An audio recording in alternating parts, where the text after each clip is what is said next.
Hello friends, welcome back to Microsoft Access tutorial 8. In this video, I'll talk about validation in Access. So let's get into the practical stuff. In last video, I talked about how to enter data into a table through a form. Today, I'll take you through how to put validation in controls. So let's click on Save button and then Event and then click on Procedures. So in last video, I wrote this code. So in order to put validation, like if we leave any field, so it should give a message like student name should not be left blank and so on and so forth. So in order to achieve this, I'll have to write if len b current form dot txt student name and percent vb null string. So why I am writing this, because I could have written null string or like equal to double quote something like that, but it doesn't work because it produces null value, right? So which cannot be compared with zero and all and empty. Or maybe I could have written is empty equal to true, but it doesn't work properly, right? So I've done a lot of research on that and I found this useful function where I use len in order to get proper length with vb null string. So if it is zero, then that means control is empty, right? And if what I'll write message box student name should not be left blank. After that, I have to select that control. So that you can realize we have to enter that control. Set focus. I'll focus on that and then exit sub. That means it should not run further code. Once it is done, I'll copy and paste for other control as well.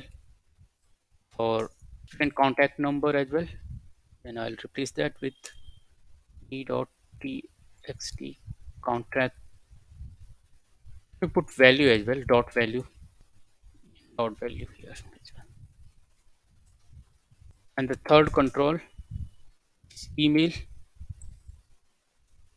me.txt email. Finally, the last but not the least, mp state. And there is one more validation which I have to put on this contact number. If somebody writes character or a string, so it should give an error, right? So in order to achieve that, what I need to put if is numeric control name txt contact number dot value equal to false. That means if it is not numeric, then it should give an error like I'll copy and change. Please put numeric value and then highlight. One more thing which I talked about, if somebody does not put at the rate in the mail, so that means it is not a mail type. So there has to be at the rate in the mail. So what I'll use if instr, which is a function which at the position of any text within the text, right? So my control is txt mail print mail, and what should I find? I should search for at the rate, and if position is 0, then please put valid email id. If anybody does not include at the rate in email address, that means it doesn't seem to be valid email address. Now if I run it, if I don't put anything here, so it will show me the validation like student name should not be left blank. If I put student name like my name, and then further I'll see contact number should not be left blank. If I put anything here, email should not be left blank. If I put email here,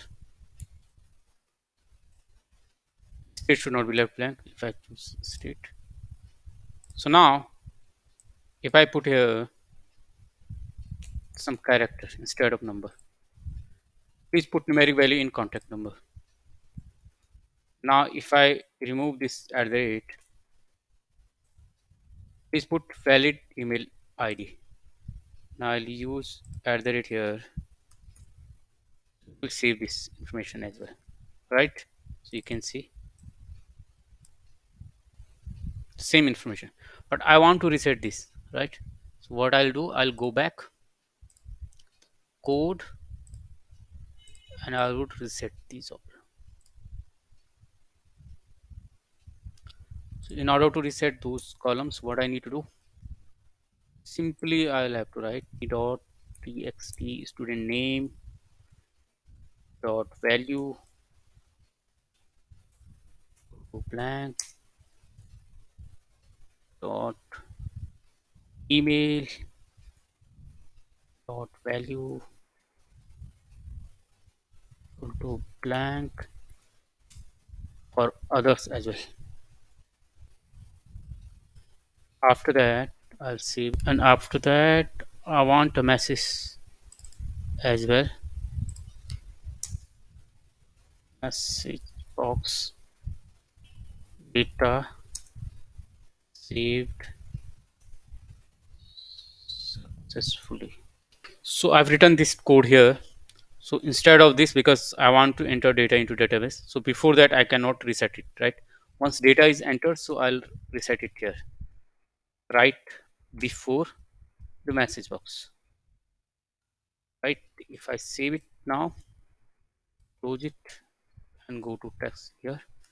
If I put lead to contact number, anything, email evc.com, and state could be anything. Save it. Data is saved successfully, and you will see same information here. Okay, so now you've seen validation as well as message box after inserting data into database and resetting all the fields. Thanks for watching this video. If you think this video is helpful for you, please give it a thumbs up and subscribe to my channel. Thank you.